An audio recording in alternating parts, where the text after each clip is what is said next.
Merci à vous, merci pour votre invitation. Donc, on est là ce soir pour parler de l'entrepreneuriat social. L'entrepreneuriat social, c'est un terme qui regroupe deux mots qui sont d'apparence contradictoire mais qui s'associent très bien. L'entrepreneuriat social, c'est quoi? Ça va être l'ambition de répondre à un besoin sociétal non couvert. Et puis, en répondant à ce besoin-là, on le fait dans un but non lucratif. Quand je dis but non lucratif, c'est-à-dire sans faire de gain. Sans faire de gain, ou du moins, tous les bénéfices seront réinvestis sur le projet. L'entrepreneuriat social va viser les couches les plus défavorisées de la population, donc, les plus faibles et les plus défavorisées. Donc, quand on résume un peu ce que je viens de dire, une entreprise sociale, ça va être un groupe d'individus qui s'associent pour répondre à un besoin non couvert et sans s'enrichir. C'est important. On répond à un besoin, on a un besoin dans la société, on décide d'y répondre, mais derrière on le fait sans s'enrichir. C'est exactement ce qui résume un peu l'entrepreneuriat social. Après, le rôle de l'entrepreneuriat social, ça va être dans une société, la mission va être de créer un changement social. Donc, créer un changement social, ça va passer par diminuer le chômage, ça va passer par augmenter le taux d'alphabétisation dans une population, ça va passer par des politiques environnementales, répondre à une justice sociale. Tout ça, ça va être des projets sociaux qui vont concerner l'entrepreneuriat social. Après, c'est quelque chose qui est difficilement quantifiable parce que derrière l'entrepreneuriat social, ce qu'il faut mesurer, c'est l'impact sur la société. C'est quelque chose qui n'est pas évident, mais c'est visible. C'est visible et c'est faisable. Après, quel est le rôle de l'entrepreneuriat social dans la société? Donc, dans une société, on a d'un côté les pouvoirs publics qui ont en charge les grands enjeux sociétaux. Et de l'autre, on a le secteur privé qui investit pour répondre à des besoins de la société. Et entre les deux, on se rend compte que ces deux entités-là n'arrivent pas à répondre à tous les besoins de la société. C'est là où se trouve la place de l'entrepreneuriat social. Donc, c'est-à-dire l'entrepreneuriat social va répondre aux besoins non couverts par les marchés et par les pouvoirs publics. C'est pourquoi l'entrepreneuriat social aura une grande place dans des sociétés sous-développées, dans des sociétés en voie de développement. Et dans l'exemple particulier de la Mauritanie, on verra que l'entrepreneuriat social a une place primordiale, a une place très importante. Parce que les deux secteurs, le secteur privé et les pouvoirs publics, ne couvrent pas tous les besoins, donc on a encore des besoins non couverts dans la société. Et il va falloir que tous les individus, toute la population s'engage et participe à la couverture et aide aussi, contribue, parce que nous sommes des citoyens, nous avons des droits et des devoirs. Notre devoir aussi, c'est de contribuer au développement de nos pays, et aussi assurer une meilleure justice sociale dans le monde entier. Donc là, j'ai résumé un peu ce qu'était l'entrepreneuriat social. On peut en discuter, sinon je peux parler aussi, passer directement à l'exemple de la Mauritanie. Donc la Mauritanie en chiffres, ça va être 3,9 millions d'habitants, 52% de taux d'analphabétisation des adultes. On a 40% des enfants, des élèves qui décrochent, qui ne finissent pas leur scolarité. On n'a que 20% le taux de scolarisation au secondaire n'est que de 20%. Après, on peut voir aussi au niveau de la santé, on a un taux de mortalité infantile qui est très fort. On a un taux de chômage qui était en 2013 de 31%. On a tous ces cas-là, et puis on a un taux de pauvreté qui est très fort dans certaines couches de la population, qui peut atteindre jusqu'à 42%. Et donc tout cela, ce n'est que des chiffres. Mais nous connaissons tous les réalités de notre pays. Nous connaissons les besoins qu'il y a dans le pays. Donc, ça, c'est les chiffres que les organismes, ce sont des statistiques. Après, nous connaissons les réalités du pays. c'est pourquoi, en regardant les réalités du pays, et avec ce que je disais tout à l'heure, l'entrepreneuriat social doit couvrir les besoins non satisfaits dans une société. Nous voyons très bien qu'il y a des besoins non satisfaits en Mauritanie. Donc, nous devons tous nous engager pour couvrir ces besoins-là. Donc chacun de son côté, chacun doit y mettre du sien, chacun doit contribuer. Et comment contribuer? Comment contribuer? Nous avons créé une association qui s'appelle ADDE, l'Association de défense des droits des enfants. L'association a été créée officiellement en 2014, mais c'est une association qui existe depuis 1998. Donc, c'est une association qui a été créée par un groupe de jeunes collégiens. On s'ennuyait pendant les vacances d'été et on voulait servir. On voulait faire quelque chose d'utile. Heureusement, on a des proches qui nous ont conseillés, qui nous ont aidés. Donc, on a créé cette structure, on a créé l'association pendant les vacances d'été. Nous avons eu à faire quelques activités, parmi lesquelles nous avons pu collecter des fonds à l'époque. Nous avons distribué des dons. C'était plutôt des dons alimentaires dans des quartiers défavorisés de Nouakchott. Nous sommes allés dans des hôpitaux où il y avait des enfants malades, dans des coins de Nouakchott où on voyait vraiment la pauvreté. On l'a vraiment vécu, on l'a vu. Et quand on voit ça, quand on se dit qu'en Mauritanie, il y a des gens qui sont nourris par des céréales, et puis aussi qu'il y a des gens qui vont se réveiller, nous, tous les jours, on réclamait les 3 repas, alors qu'il y a des quartiers à Nouakchott, même à la capitale, où des gens se réveillent le matin sans même savoir s'ils vont avoir un seul repas par jour. Donc tout ça, c'est des actions qu'on avait fait à l'époque. Et l'action qui nous avait le plus marqué, c'était une visite dans la prison des mineurs à Nouakchott. Nous avons discuté avec des prisonniers mineurs. À l'époque, on appréhendait un peu la rencontre. Finalement, quand nous sommes allés sur place, nous nous sommes rendus compte que c'était des jeunes qui avaient notre âge, qui n'avaient pas forcément la même chance. Et en discutant avec eux, nous nous sommes rendus compte qu'il y avait quelque chose qu'ils avaient perdu. Qu'est-ce qu'ils avaient perdu? C'était le droit de rêver. Ces enfants-là n'avaient pas de rêve. Ils vivaient juste au jour le jour. Alors que nous, quand on est scolarisé, on a des ambitions, on a des rêves, on peut se projeter, on peut s'imaginer plein de choses. Ces enfants-là, ils vivaient au jour le jour. Et c'est quelque chose qui nous avait marqué. Moi, ce que je dis, c'est qu'un enfant, pour se réaliser, il doit rêver.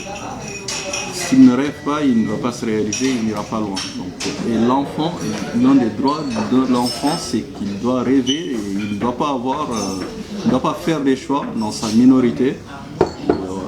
Il doit pouvoir grandir en rêvant, en imaginant beaucoup de choses, en imaginant plein de projets. Et après, quand il grandira, quand il sera majeur, là, il pourra choisir. Là, il pourra choisir, la société pourra l'imposer des choses. Alors que là, dès le plus jeune âge, ces enfants-là n'avaient pas de perspective, n'avaient rien. Et quand on a réfléchi un peu au point commun qu'on avait vu entre ces prisonniers, les enfants qui étaient dans les quartiers défavorisés, il y avait un point commun. C'était la scolarisation.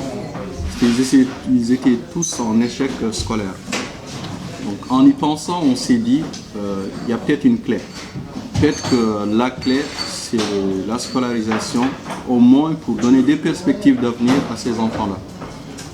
Donc depuis les années 2000, on avait toujours ce projet en tête. Pour nous, en tout cas, on était convaincus que tout devait passer par la scolarisation. On pouvait avoir des projets de société, des entrepreneurs qui lancent plein d'activités, plein de choses qu'on pouvait faire, mais la base, le plus important, c'était la scolarisation. Dans une société où on a un taux d'alphabétisation qui est inférieur à 40 ou 50%, on ne peut pas imaginer se développer dans un tel pays. Donc nous avons lancé l'ADDE. L'ADDE, l'un des objectifs de l'ADDE, c'était de contribuer à l'épanouissement de tous les enfants mauritaniens dans le respect de leurs droits. Quand on dit épanouissement, c'est vraiment tous leurs droits. L'enfant a le droit de rêver, l'enfant a le droit d'être en bonne santé, c'était tout ça. Et en y pensant, on s'est dit, bon, on va commencer par un projet plutôt scolaire pour accompagner ces jeunes-là. Donc après, il fallait faire le choix des populations cibles. Le choix des populations cibles, on avait dit qu'il fallait choisir les populations les plus défavorisées, les populations qui avaient vraiment un besoin. En réfléchissant, en allant sur le terrain, nous avons décidé d'aider des populations qui étaient vraiment vulnérables, c'est les rapatriés. Donc, les rapatriés mauritaniens, c'est des personnes, c'est une population qui a été déportée pendant les événements de 89, entre 89 et 91, qui ont été déportés au Sénégal, d'autres au Mali, et qui sont revenus en Mauritanie entre 2008 et 2012. Ces populations sont dans des camps de rapatriés aujourd'hui, ils sont loin des grandes villes, et dans ces camps-là, il n'y a pas de structure scolaire secondaire. Les écoles primaires, secondaires, ils sont obligés d'aller dans les grandes villes pour s'inscrire. Ils sont en majorité en décrochage, donc dès qu'ils grandissent, dès qu'ils partent au collège, ils choisissent, ils décident, pour les filles, leurs parents vont chercher très vite à les marier. Pour les hommes, ils vont devenir agriculteurs ou éleveurs. C'est-à-dire qu'ils n'avaient pas vraiment de perspective. Donc on s'est dit, c'est bon, on a trouvé une population, on va investir sur eux. C'est pourquoi on a lancé un programme, un projet de parrainage scolaire. Le projet s'appelle Parrainage scolaire solidaire. Le mot solidaire est vraiment très important. On s'est dit, il y a des projets de parrainage scolaire qui existent déjà, qui font bien leur travail, qui aident la société. Mais nous, il y avait ce mot solidaire-là qui était important pour nous. Solidaire pourquoi? On dit solidaire parce que pour nous, si toute la population s'entraide, nous allons forcément trouver des solutions, nous allons solutionner le problème. Je dis solidaire parce que ces populations aussi, elles vivent depuis 89, depuis leur déportation, elles ont tout le temps été aidées. Quand elles étaient au Sénégal, elles ont été accueillies par l'HCR, quand elles sont revenues, c'est l'HCR qui les a ramenées. Donc elles sont tout le temps dépendantes.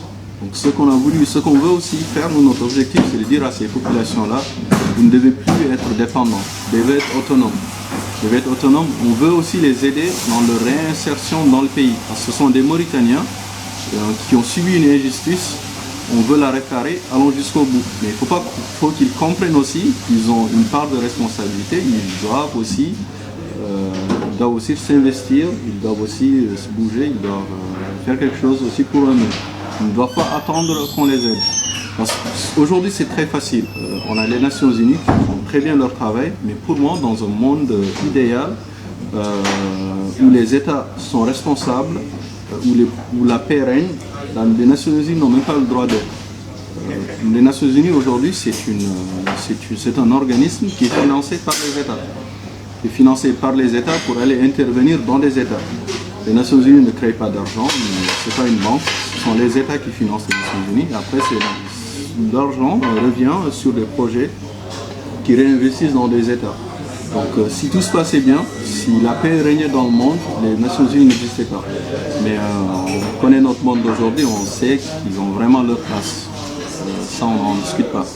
Donc pour revenir au projet, donc, nous, ce qu'on a décidé de faire, c'était de parrainer 10 élèves. Donc, créer un parrainage scolaire, donc le mot solidaire était vraiment important pour nous.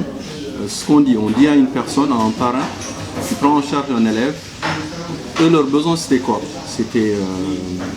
C'était plus un besoin de transport, c'est pour pouvoir aller facilement sur place. Et aussi, nous, ce qu'on s'est dit, on va les inscrire dans des écoles privées pour pouvoir mieux suivre leur scolarité. Parce que dans les écoles publiques, privées, ils pourront nous rendre compte.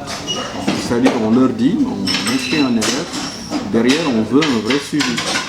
C'était vraiment un investissement. Donc on dit aux parrains, il y a un élève en filleul, tu le suis, il est inscrit, tu l'aides dans son transport, tu le scolarises. Et puis le plus important, tu vas rester en contact avec lui. Donc tu vas l'appeler au minimum une fois ou 2 fois par mois tu le contactes, vous discutez, tu discutes avec lui de ses problèmes. Parce qu'ils ont aussi beaucoup de problèmes, parce qu'ils sont rentrés Ils étaient dans un système français, ils sont revenus, ils n'avaient jamais fait l'arabe, ils ont beaucoup de difficultés. Donc c'est un accompagnement. Pour nous, le parrain, jouera un peu le rôle de grand frère. Donc, le rôle de grand frère, c'est conseiller, c'est aider, c'est vraiment aider la personne, donner à cette personne-là des perspectives d'avenir. Vraiment ce qui est important pour nous. C'est pas que ce qu'on dit aux parrains aussi, c'est pas un investissement que tu fais. Tu ne donnes pas ton argent juste, c'est pas une sadaka. C'est-à-dire, on veut créer un vrai lien social. Un vrai lien social. Là, on l'a commencé avec ce projet-là, mais pour nous, si on veut se développer, on doit tous s'entraider. C'est tous les Mauritaniens qui doivent s'entraider. Aujourd'hui, l'enfant qui n'est pas scolarisé, qui erre dans les rues, demain, ne nous étonnons pas si on a plus de délinquance, ne nous étonnons pas s'il y a le terrorisme, s'il y a la délinquance qui augmente, s'il y a le chômage, tout ça se prépare aujourd'hui. Donc si nous voulons vivre dans un monde meilleur, nous devons investir sur nos enfants aujourd'hui. Nos enfants doivent être notre priorité. Pour moi, c'est le plus important. Donc, ce lien-là, on a essayé de le créer. Donc, l'association, le programme, on l'a vraiment lancé l'année dernière. Donc, pour faire simple, c'est un parrain, un filleul, et on crée un vrai lien social entre eux. Donc, le parrain va appeler, va contacter son filleul, il sera en contact avec le père. Donc, à chaque fois qu'on choisit un filleul, un élève, on signe une fiche d'engagement où il y a le contact de ses parents, un numéro de téléphone où on peut les joindre, et puis après le parrain, on donne aussi le contact du parrain. Donc on veut créer ce lien social-là, dire aux gens, on ne peut pas regarder la misère et puis juste la voir et vivre avec. À un moment donné, il faut agir. Sinon, si on décide de ne rien faire, demain il ne faut pas se plaindre. Demain, il ne faut pas se plaindre. Si on décide de ne rien faire, il ne faut pas se plaindre, il faut accepter. Et là, c'est ce qu'il faut refuser. Et comment s'engager? Vous allez me dire pourquoi. Moi, je travaille dans un domaine qui n'est pas du tout celui de l'emploi social, qui n'est pas du tout lié à l'éducation. Comment s'engager? Comment choisir son projet? Moi, le conseil que je pourrais donner, c'est de vous dire revenez à votre enfance.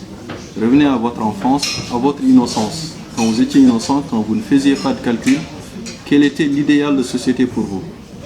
Quel était l'idéal de société? Et là, vous allez voir, pour certains, ça sera juste de voir des enfants jouer au foot. Et si c'est ça votre idéal, investissez. Investissez, vous donnez dans ce sens-là. Si pour d'autres, c'est de voir toute la population en bonne santé, investissez dans la santé. Nous, on investit dans ce domaine-là, on ne fait pas forcément. Moi, je suis dans une association, il y a des journalistes, il y a des photographes, et donc tout le monde, c'est pas forcément le domaine dans lequel vous êtes. Vous n'allez pas forcément investir dans le domaine dans lequel vous travaillez. Il faut avoir des convictions et ces convictions-là, il faut les porter. Chacun doit porter ses convictions, il faut aller jusqu'au bout, de votre projet, mais il faut vraiment être convaincu. Donc convaincu, aujourd'hui, le mot d'ordre, ce qu'il faut dire, c'est que nous devons tous nous engager. Nous avons vu les chiffres de la Mauritanie, donc on voit qu'il y a vraiment un grand espace laissé libre. Et cet espace-là, il est à nous, il est à la population. Donc vous devez tous vous engager, créer des projets, aider la population et puis pour contribuer au développement de notre pays.